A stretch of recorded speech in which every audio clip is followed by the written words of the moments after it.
Danny, thank you so much for joining me for our inaugural Career Idea Interview. So excited for Awesome. this. Um, Yeah. but just to let the people listening know a little bit about you, I'd love if you could just start by sharing more about your career background, and kind of how you came to be doing what you're doing today. Oh boy. I hope this is a long podcast then, Yes, because we can make it as long as no, we need. yeah. No, my background is kind of eclectic. So I grew up in a family of tradesfolk.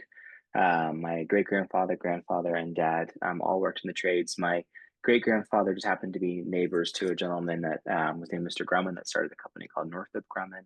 And then my grandfather ended up working for them as an engineer after the Air Force. And then my dad, and he became an executive. He worked his way up and got to do like the lunar module and DSP and all kinds of really fun stuff. He's an amazing individual.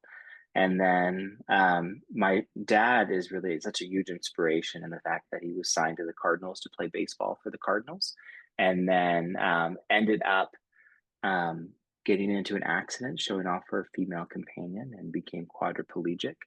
And ended up going back to school, regaining the ability for a vast amount of movement. His spine is the most compressed at C2 in anybody that has as much movement as he does in Hopkins history, Johns Hopkins. That being said, there is still quite a bit of challenges, especially now that he's getting older. And he ended up going back and becoming a general contractor and teaching um, me everything, and I completely hated it. I thought, why do I want to be free labor every night and weekend and summer break and holiday and such, working on homes? But we taught us everything, and so naturally, when you do that, you run away to Nashville and decide to become a musician, and that's what I did, and it worked out pretty well. I got to work as a professional musician in Nashville for over a decade. Playing with musicians, touring with musicians, studio work with musicians, editing, publishing, publicity, a whole variety of different things. Teaching, I developed a music program that they use in Nashville. And then my son Dylan was diagnosed with autism, and that was a complete game changer for me. And I really credit my dad, and that's the reason I spent so much time just mentioning him, of kind of giving me the tools of that kind of apprenticeship, almost model, that holistic way that he went around teaching. And um, designed a nonprofit called TACT, which stands for Teaching the Autism Community Trades. And the catalyst for that was my son Dylan, when I recognized how, before he could even say, "Hello, Dad, I love you," how he was able to visualize and conceptualize all these amazing things. And looking at it from a strengths based perspective rather than a deficit based approach, which a lot of communities were doing. And I had the chance to meet Dr. Temple Grandin. I told her my idea, and she said, "Put down your guitar and go do it." And you do it. So that was it. So when Temple tells you to do something, you end up doing it. Hmm. She's since become a good friend. She's pretty amazing. And then that has grown to amazing things. Through that, I ended up co founding the Colorado Neurodiversity Chamber of Commerce, the first neurodiverse chamber in the whole country. Have now worked with other states to help them get those set up. I wrote a book about transition services, educational transition services from high school and college into employment for neurodivergent and autistic individuals, that reached #1 on Amazon. I ended up enlisting in the Air Force at 39 and got involved, something I always wanted to do and kind of follow my grandfather's footsteps.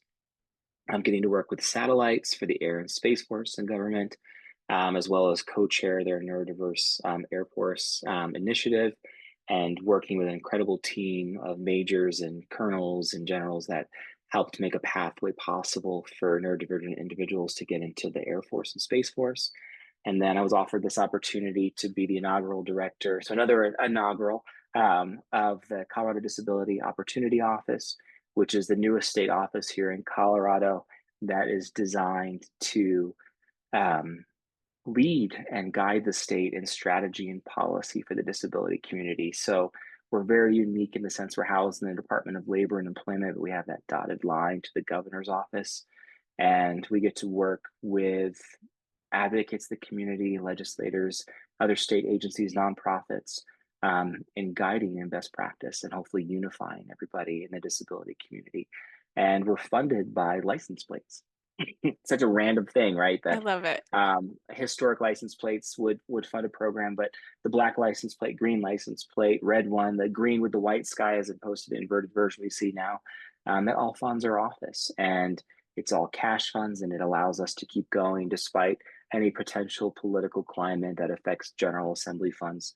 We're cash funded, so we get to keep going, which is pretty amazing. So it's a very exciting time how the career has changed over time. Yes, and this is why I wanted to talk to you and do an interview with you because of all those different eras to reference a musician you used to work with in Nashville. Um, Yeah, but I love that you talked about your family influence first. I think sometimes when, I work with students or my private clients, we sometimes think of our career stories in a vacuum, right? We just think about our own history and we sometimes forget to yeah, think about the legacies of our families, the places where we're from, and like you said, just happenstance. Like my neighbor yeah. happened to be this person, or I happened to run into Hmm. this, have this conversation at this place I wasn't even supposed to be at. So when you look back and think about how your family experiences really shaped your Yeah, career, what do you think really stands out to you as like, oh, that was a lesson I learned about being adaptable or just being open? Like, what lessons do you think you yeah. learned just, from your family history?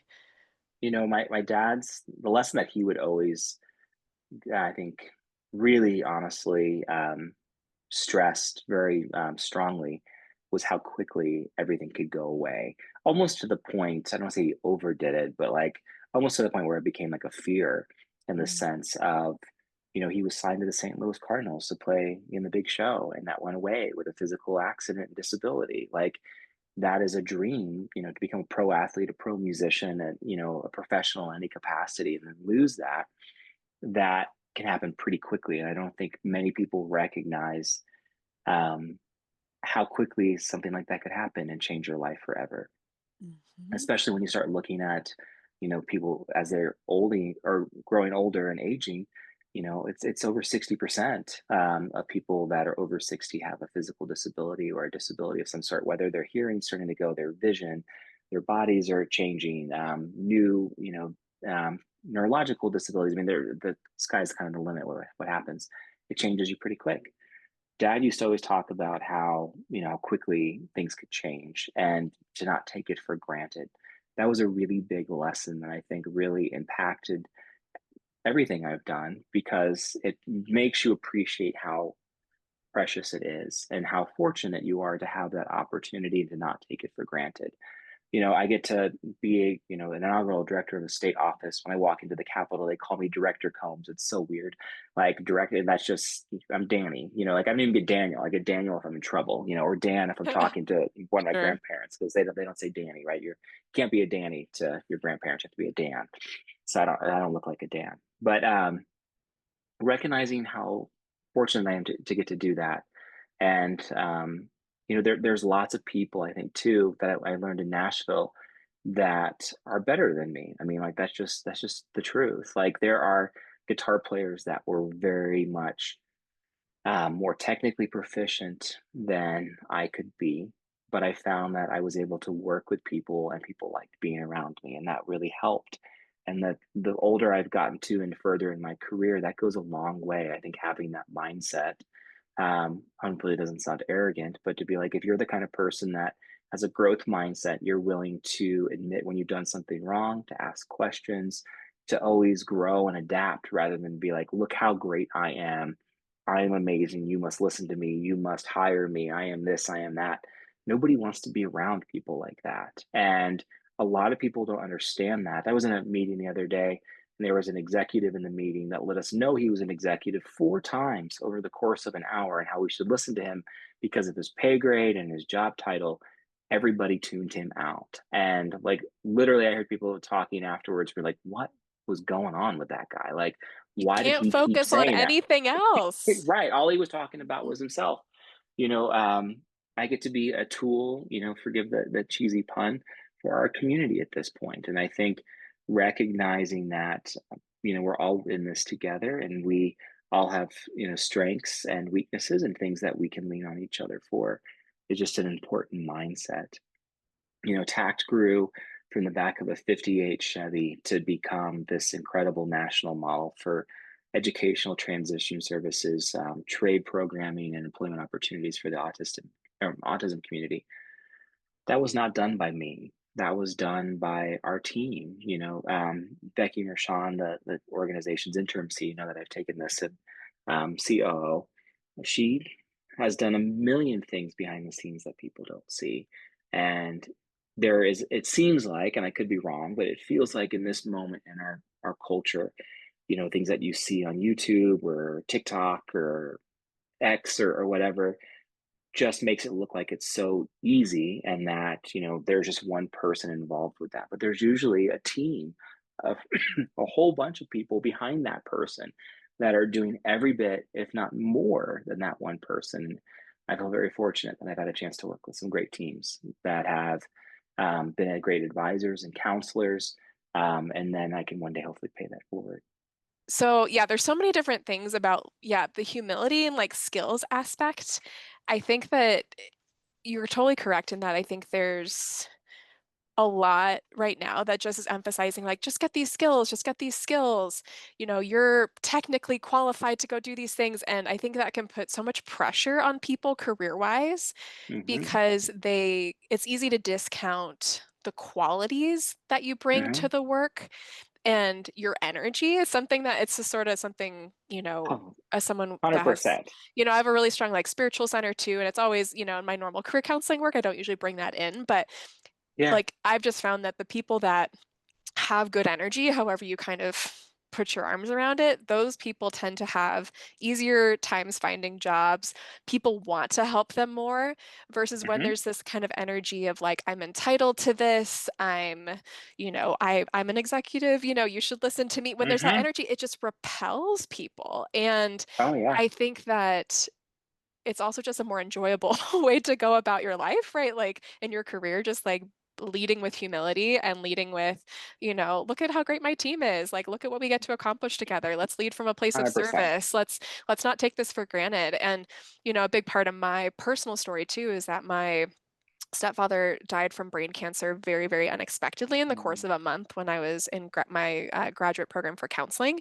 And so it was Oh. very interesting for me to see my own career goals and my approach to living life change very much in a, parallel or perpendicular way to your experiences. And so again, I have so many like questions that come out of this, but when you think about talking to other people in, in your service, like, what are the ideas around career? Because this is what I'm just so fascinated about. Like, what's an idea around career that you just wish would spread further? That you're like, I wish more people got this. I wish more people would, Yeah. focus on their energy or lead with service or not take it for granted. Like, what stands out to you?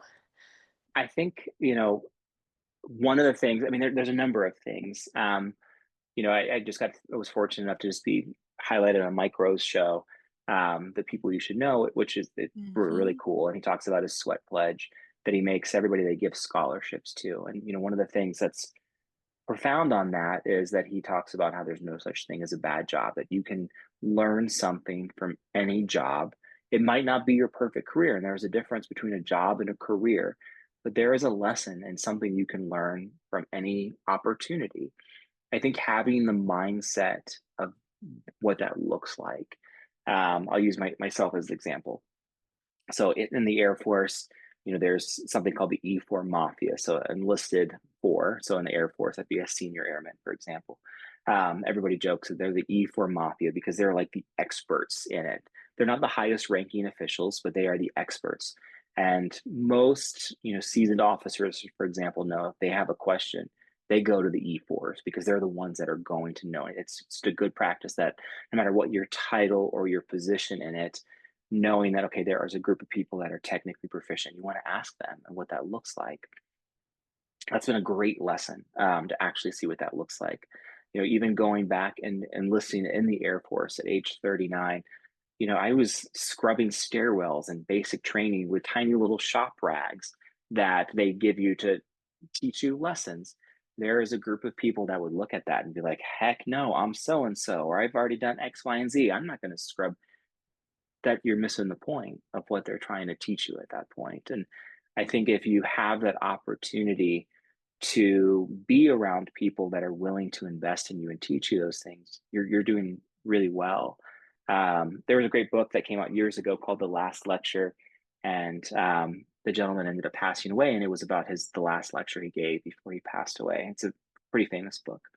And one of the great lessons he was talking about is how his football coach was always yelling at him. And he went to the assistant coach and he was like, gosh, the coach is always yelling at me. Like, what, why? Like, what am I doing wrong? And the assistant coach would be like, no, you're missing the point. Like, they're yelling at you because they care. Like, they're invested in you, they're focused.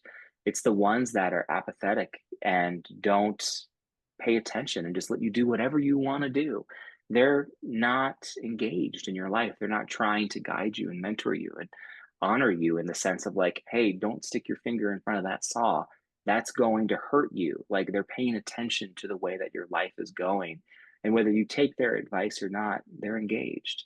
Doesn't mean it's always great advice. It's not like everything they give you is something Sure. you need, but they're trying and they're engaged.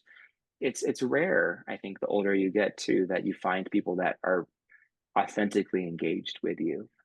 It's a hard thing to find. So It I think is it's really hard to find. And I think people yeah. are thirsty for that type of attention and support. And Mhm. I find often that even in career counseling conversations, a lot of people will reflect back and say, gosh, this is like the first time I've ever talked about my career Mhm. in a substantial way before I reflected on these things. And that aspect of humility, I think, because it can, and especially within, disability support and services, like where is that line between, you know, this is a toxic environment, right? This is not healthy versus I'm just being challenged and this is a normal growth area. There can be A so hundred much percent. so much gradient and spectrum on that. And I think you have to it's so personal because you have to really look inside yourself and say, is this a moment where I'm called to rise up? And, even though I'm being Mhm. challenged, but if I have, again, the support, the resources, Mhm. and the equitable structures are built around me to allow for that growth to happen, that's where I think the magic happens That's a and when great we way to have say those it. people to invest. Hmm. Yeah, that's a great way to say it. And I mean that important work that I think the Disability Opportunity Office gets to do is look at an individual with disabilities and look at the whole scope of what opportunity looks like. And that job is such an important piece of that because so much comes from that. When you have not just a job but a career, you're able to advance. I mean, like the socialization piece alone brings a measurable level of happiness by having that community around you. To your point, like you can measure it. I mean, it's impactful. And when you look at here in Colorado, for example, the fact that like individuals with IDD, for example, so an intellectual developmental disability or delay, are by and large, stereotypically speaking, according to stats, have roughly an 89% unemployment rate, where there's also, an average salary of less than $200 a week. That's far below the poverty line. And so individuals are then um, dependent upon Social Security insurance or Social Security disability insurance. And that system that is unfortunately almost feels like is designed to keep them at a certain place rather than giving them that infrastructure, as you just talked about, around them to allow them to flourish and advance and experience that opportunity. And I think it's been really powerful too. When for me, I love working with our community because the attitudes, minds, and hearts of our community are so powerful. And you talk about witnessing people that have dealt with some real garbage in their life as far as the way communities treated them, people around them have treated them, still to be positive and still be excited and engaged and trying. And when you start looking at from a different perspective of the participation rate rather than unemployment rate, you see that the disability community is really highly engaged with employment and really trying. And it's not them that needs to change. It's the world around and that environment around that needs to be the one to shift and kind of readjust at that point. Yeah, just that opportunity. I think connection, I have to remind myself too, like connection is natural. Like this is what we do as Hmm. humans, right? Like we don't have to, we do need to create the container and the space for it, but once we put people in the room together, virtual or Hmm. physical, like the Yeah. connections happen naturally. I think that's a really beautiful part of our nature. And it seems like, just reflecting on your career too, it seems that one thing you were really good at, whether it was consciously or just something you did naturally throughout, but was your ability to build community and Thank you. support professional, that kind of blended personal and professional, it sounds like, through, your career in Nashville, Air Force, your current career path. And it seems in that, I think we forget sometimes too how our community compounds over time. And you Fair. never know how, one of those session musicians you used to work with in Nashville moves out to Colorado, 20 years later and is like, oh, hey, and there's a whole new opportunity to connect. So, do you have any fun Yes. stories about unexpected connections across your career timeline? Oh my gosh. I mean, you had something so important in the sense that like it is absolutely such a small world and everybody knows everybody, and that happens all of the time. Um, None's coming to mind right now that like I can think of like just right off the cuff, other than like there are apps. Well, here's a random one. My next door neighbor, um, I with the nonprofit, it expanded into it's expanding into Austin, Texas. I sort of tacked and know a bunch of people down in Austin from the work down there, including some city council members and some nonprofit leaders. And we had new neighbors move in, and the new neighbor um, ended up inviting us over. You know, we're new neighbors, we'll have you over, you know, that kind of thing. And so getting a chance to just play pool in his basement and like talk to him and like, you know, where are you from? And he's like, oh, I'm from Austin. Really? Well, you know, the nonprofit I used to run is expanding to Austin. You wouldn't happen to know this person, would you? And he like paused for a second and be like, this, they were like my best friend in college. And then all of a sudden, like FaceTiming, and she's a city councilwoman now for Austin and running on, and you're just like, what are the odds of something like that? I mean, it does point out like how, I mean, you need to remember when you're treating people a certain way, you don't want to burn those bridges or empty those buckets because man, it's so much harder to rebuild them at that point. And it follows you where you go for sure. So you know, with the stuff in music in Nashville, there's always somebody that you meet that knew somebody that, you know, you played with or you met on the road or something like that. That's pretty common. But the neighbor one's a more tangible example. Yeah, So what for are the sure. odds? I love those Right. moments where it's Yeah. also just sort of a confirmation for you. You're like, okay, I'm on the right path. Like when you Yeah. feel those doors kind of just open naturally, Yeah. some doors it feels like we have to kind of kick down, and other ones it feels like we're on a moving walkway, or like the doors are just That kind is of fair. like auto Yeah. opening for us.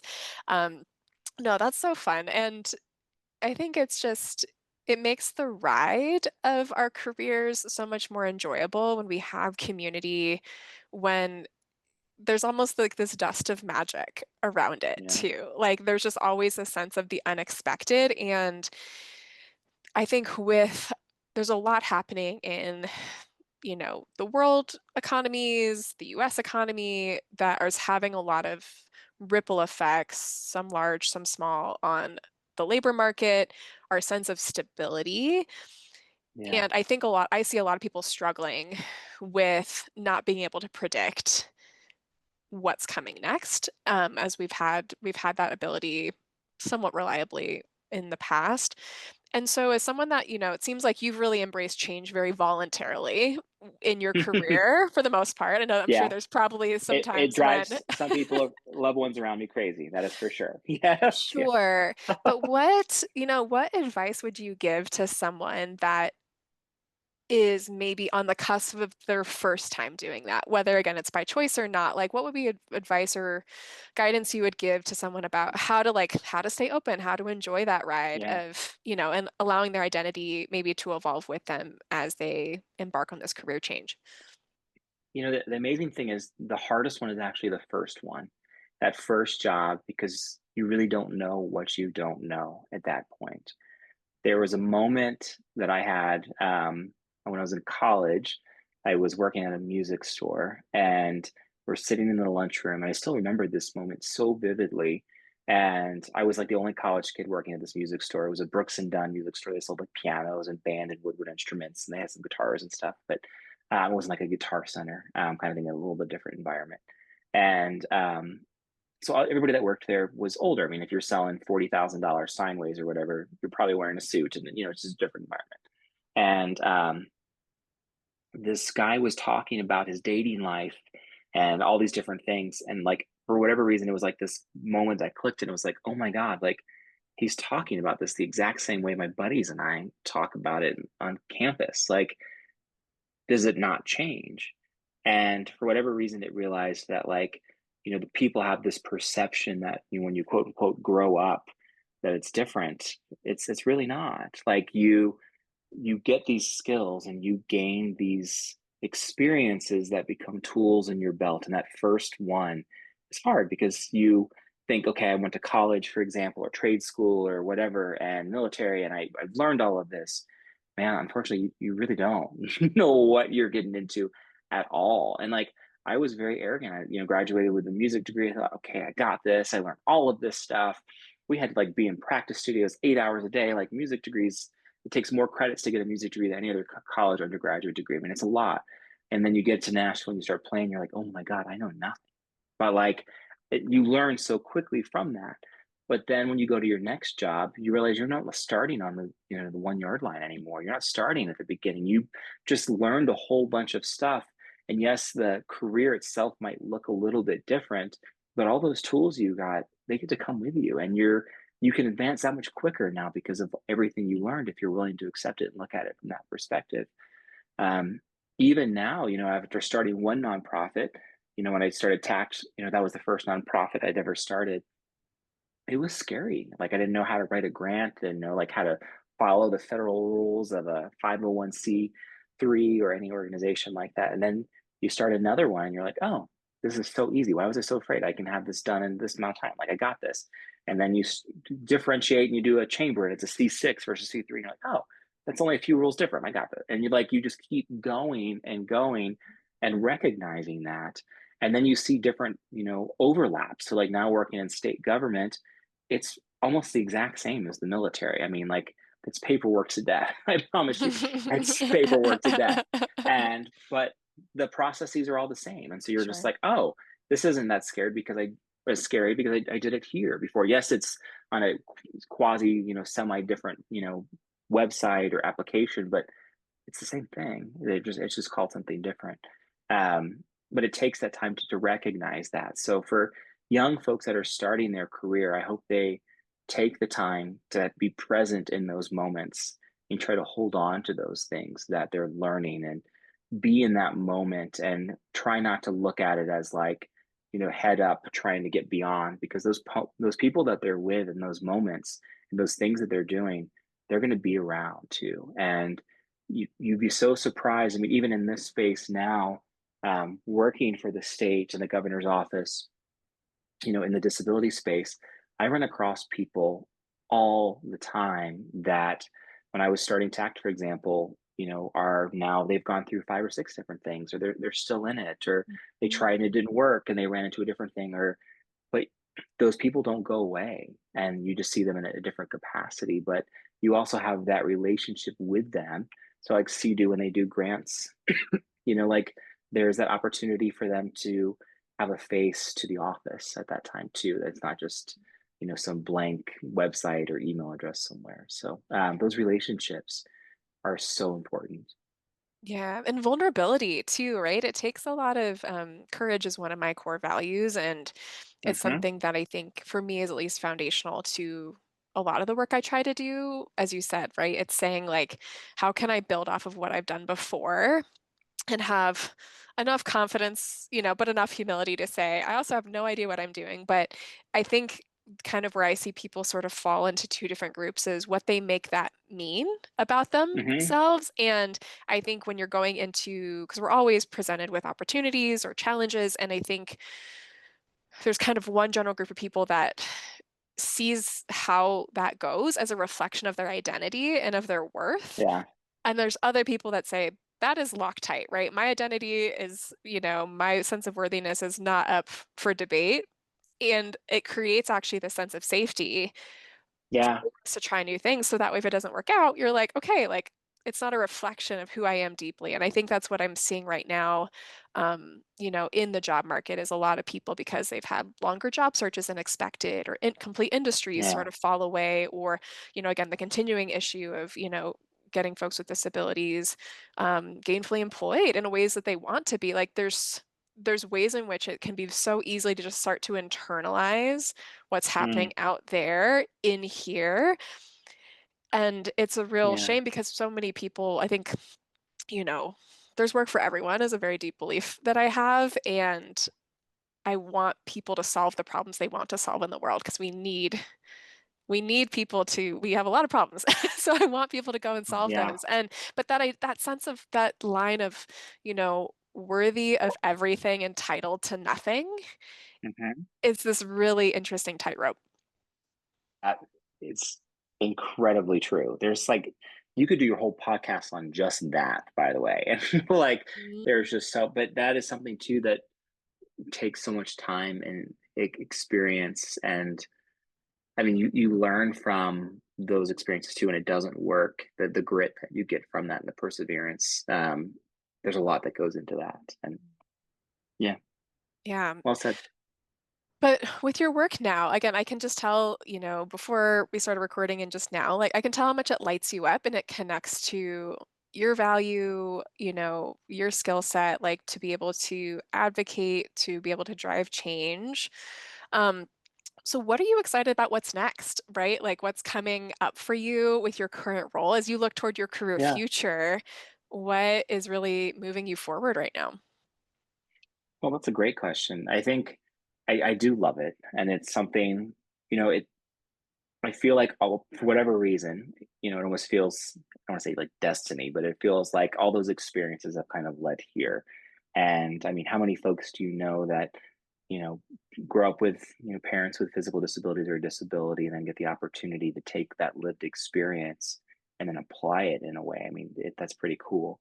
Um, what I'm excited about is we are actually set up in a very real way to potentially get everyone in the disability community, at least on a state agency and nonprofit level, not necessarily in agreement, but certainly in alignment to talk to each other, to actually like engage each other and in a meaningful way that breaks people out of their silos and gets them actually working together. And if we can pull that off where people are talking, oh boy, like I just can't even imagine. I mean, just it seems like such a small thing to say, like you get people talking.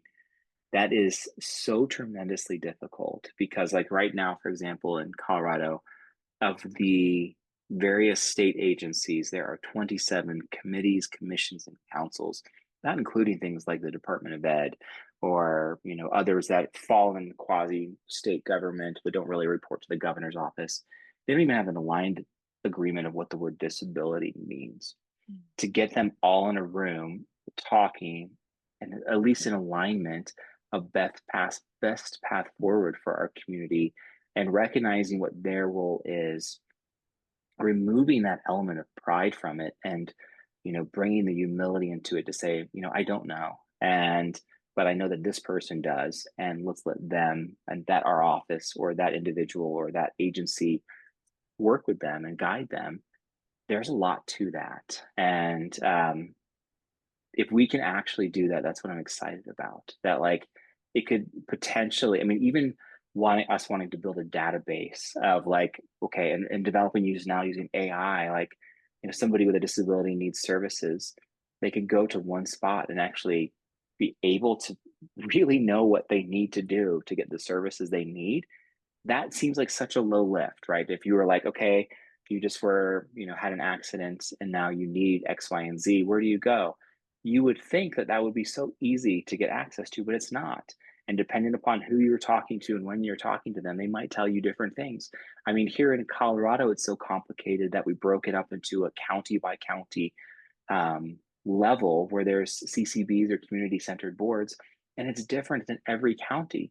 So it's almost like, oh my God, like I'm in Douglas County, so I have to do one policy, but now I'm in Denver County, so I have to do another one. Now I'm in Adams County, now I need to just who can keep track of all of that? And why is not everybody aligned and working together? That's super tricky. So I get excited about the nerdy stuff like that, of Mhm. actually refining that and aligning that, because if that is actually possible and we can show that it works, just like, showing what tact does and that it works, that changes the narrative. Like what I'm most proud of when you look at tact and what that's grown to be so successful is it stopped looking at autism as a deficit and started looking at it as, a unique ability that focuses on somebody's strengths and what the value proposition is for them entering the workforce.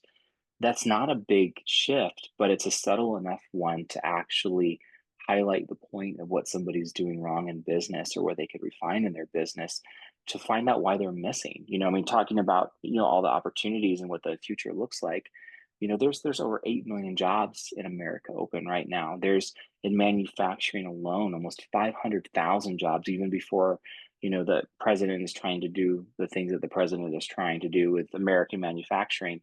Why aren't those jobs getting filled? Like plumbers are making $100,000 a year, yet we're not telling everybody to go be a plumber, but plumbers can't find anybody to work.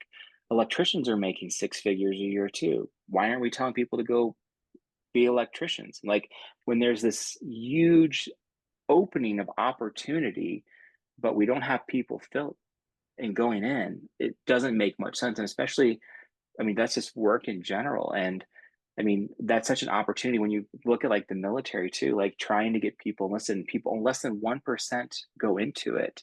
Less than 1%. I mean, I get it. That's not for everybody, and that's fine. That's what it is. But Sure. when you look at those opportunities of what that can provide for people, why do we not talk about that? Why do we look down at that? And like, it's interesting when, like, I told people I was doing like military stuff, especially at 39 when I enlisted. I can't tell you how many people were like, "Are you okay? Like, are things Yeah, they're like, financially? what's Or going on, yeah, Danny? is Do we something need to wrong? talk? Like, Do is you need a there place like, to crash? yeah, I'm like, and it's just like, no, guys, this is just something I've wanted to do. Like, and then like when they see the value of it, they're like, oh, I wish somebody would have told me about this. Like when I was 18, and like, my soon-to-be official stepson asked me the other day, you know, if you were going to go back and do college again, would you? And I was like, or would you change your major? I was like, I really don't know. Like, I mean, I learned so much from college and I'm so grateful to the path that it's gone. But if I would have known that I could have gone into the military, had college, grad school, PhD paid for, a pension of 80% of your retirement at the age of 40 for the rest of your life, plus free medical benefits for the rest of your life, plus no money down on your house, and you can start a second career, like, oh my gosh. Like, or like I could have gone into trades. I've got a buddy that started an electrical company. He didn't go to college. His company's valued in the billions. And you're like, oh my God, is that, I mean, it's amazing. Like I mean, if you look at it from that perspective, right? Like that is the things that you're wanting. There's a lot of value to that. I think it's just changing that narrative of, what opportunity looks like and what value can be found in any opportunity. And that kind of alludes back earlier, like talking about any job can bring something if you're, it's an experience.